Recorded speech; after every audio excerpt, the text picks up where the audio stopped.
Cook from his favorite seasons and his favorite regions. Wait a second, that'd be a perfect name for a restaurant. This is Seasons and Regions Seafood Grill. Salmon salad on the fly. The seafood is so fresh, and it's always delicious. Got monkfish linguine. There's a lot of good mom and pops in Portland, and this is definitely one of them. It's just out of this world.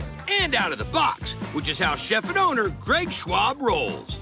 We take the best of the season and we use world cuisine recipes. So what that means is that we can do whatever we want. Kind of switches it up depending on what's available, which is pretty great, but I haven't had a better Cioppino in Portland yet.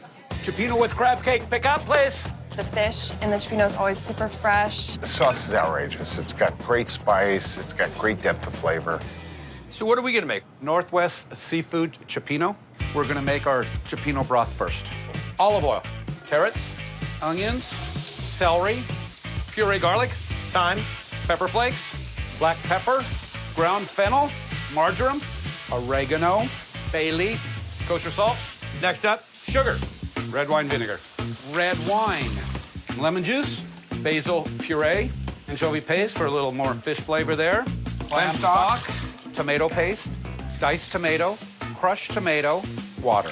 how long is this all gonna cook down for? 2 hours. I assume that you're able to just mix in the seafood that you like when you have it, when it's fresh. Yes. What are we running today? We're gonna top it with a Dungeness crab cake. A crab cake goes on top? Yes. That I haven't seen.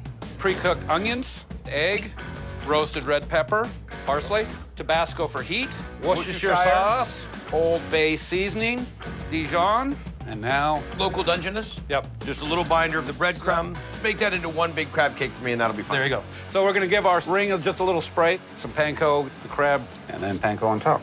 We're gonna pan fry this. Actually, we're gonna deep fry it. Time to build it. A little clarified butter, salmon, rockfish, salt spring mussels, white wine, lemon juice. Some of the Cioppino base that we built. Fantastic. Mussels are open. A little more salt, pepper, a little parsley, Smells fantastic. crab cake, chive on top. And that's all she wrote. That's really good. That broth is fantastic. Typically, when you have Cioppino, you like to have some bread or something to dip it into. And this crab cake on top is perfectly crunchy, which would be kind of like the crusty bread going into it. Works incredibly well. Thank you, Chef, for wrecking it, because this is what I'm gonna expect now is a little salty, crunchy crab right on top. Something I didn't see coming, but I definitely would eat all day for the rest of the week. Excellent. Starting now. We've got Cioppino. Oh, the Cioppino is good. The crab cake is delicious. It's always so flavorful.